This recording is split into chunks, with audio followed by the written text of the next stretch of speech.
Assalamu alaikum, 6th class. This is your science lecture. So open your books. Today we are going to start chapter number 6, particles. In previous lecture we have completed chapter number 1, 2 and 5. Next we are going to start chapter number 6. The name of chapter number 6 is particles. So let's start. To understand what are particles, first of all we have to know that what is matter. Students, matter is the substance that takes space and have weight. So, the thing that is made of, that has some space and have some weight, it's mean it is matter. So students, you know that all things that are present in the nature, that are present in the universe are have occupy some space and have weight. It's mean all things are made up of matter. Suppose students, this is a matter and this matter is composed of small tiny particles.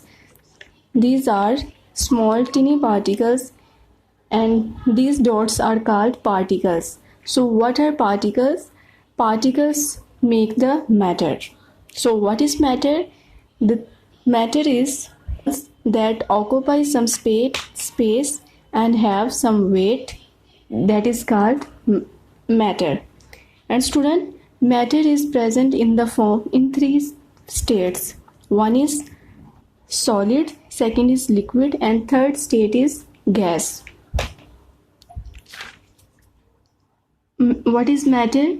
Matter is the substance that takes space and have weight. It's mean all things are made up of matter. States of matter. How many states of matter? There are three states of matter are present. First is solid, second is liquid, and third is gas. So let's start. What are solids? Students, the things that have definite shape are called solids. Solids have definite volume. They cannot flow. So the things that have definite shape and volume and they cannot flow, that are called solids. The example of solids are sugar, sand, table, chair. Many things that have definite shape and volume are called solids. So what are liquids?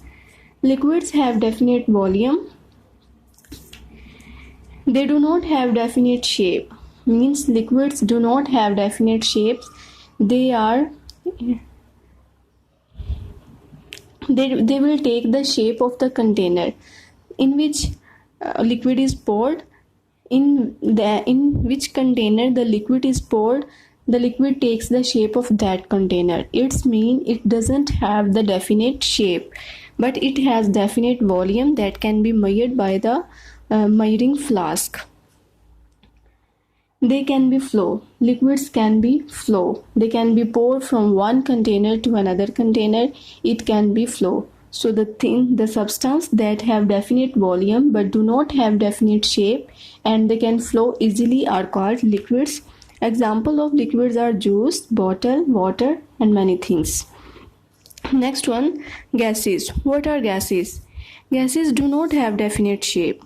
Gases do not have definite shape because they will take the shape of the things in which gases are filled.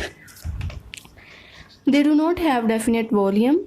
Gases are very light in weight, so they do not have definite volume because their particles are very apart from each other. So that's why they do not have definite volume. They can be flow. Gases can be flow from one place to another place. So the things that cannot have definite shape and do not have definite volume, they can be flow, are called gases. Example of gases are air. Air in which we breathe, and it contains many gases like oxygen, hydrogen,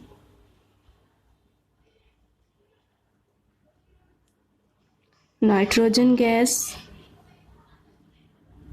carbon dioxide gas, and many other gases. So the substances that do not have definite shape and do not have definite volume are called gases. Yes, sixth class. These are the three different forms of matter, solids that have definite shape and volume, and they cannot be flow. Liquids have definite volume, but they do not have definite shape because they will take the shape of the container, and they can be flow easily. Gases do not have definite shape and volume because their particles are very apart from each other, but they can be flow. And gases can be poured from one container to another, but it is possible in the case of heavier gases. Students, an interesting thing is that some substances can exist in all three physical states. Means some substances can exist in solids, liquids, and gases as well. So what are these things? The best example of these things is the water. Water can exist in three states of matter. It can exist in solid state, in liquid state, and in gaseous state as well. So let's see how water can exist in three forms. Ice. Students, you know that when we will freeze the water, it becomes ice, and ice has definite shape, it has definite volume, and it cannot be flow. It's mean the ice is the solid. Next, water. When ice melts, it becomes water, and you know that water have definite volume, and it does not have definite shape because it will take the shape of the container, and it can be flow. It's mean the water is liquid.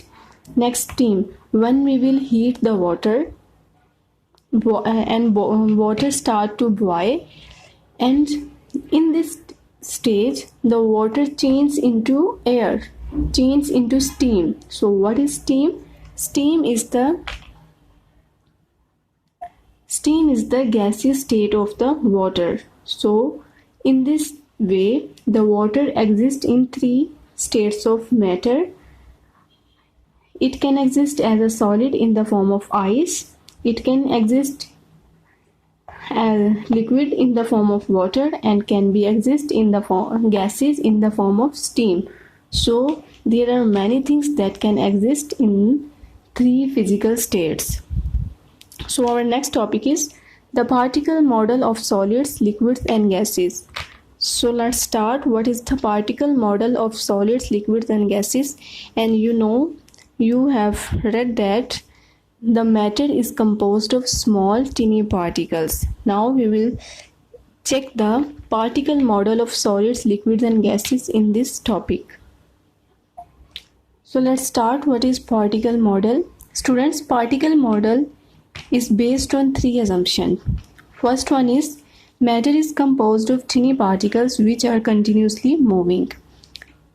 And you know that matter is composed of many small tiny particles, and these tiny particles are moving constantly. So second one is when they are close to each other, they are attracted to each other.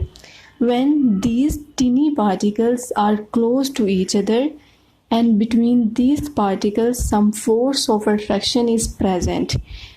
When they are very close to each other, then these forces of attraction is greater, and when these particles are far from each other, it's mean they have less attractive forces.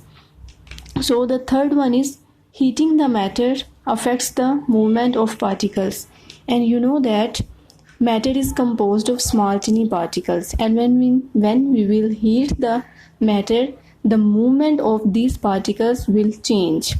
When we will heat the matter, the movement of the particles will increase because they will get the energy, and when they have high energy, they will move faster. So let's start. What is the particle model of solids? Let's see the particle model of solids. This is the particle model of solids, and you see that in this model the particles in the solids are very close to each other. It means they have very very strong attractive forces. When they have very strong attractive forces, they are packed very strongly because they have very strong attractive forces, and they cannot be break easily because all particles are joined together, are attracted to each other, and we cannot break the solids. And when they have no spaces, it means their movement is slow. They will not move, but they just vibrate in their space. At their space, they keep on vibrating. That's why the solids have definite shape and definite volume, because their particles are packed very strongly in the form of rows.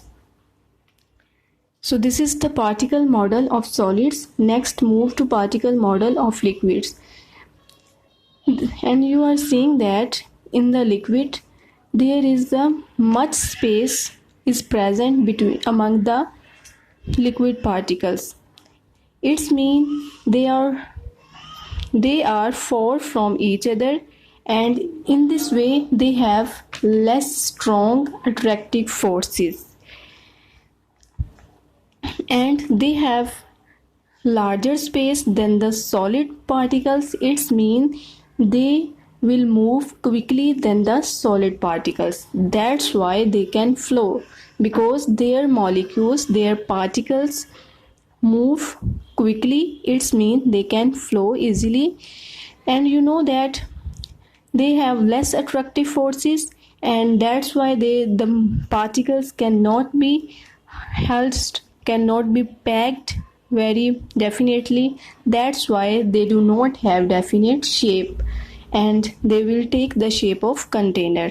On the other hand, solids have the solid particles are packed in the definite pattern. That's why they have definite shape and definite volume, but they do not have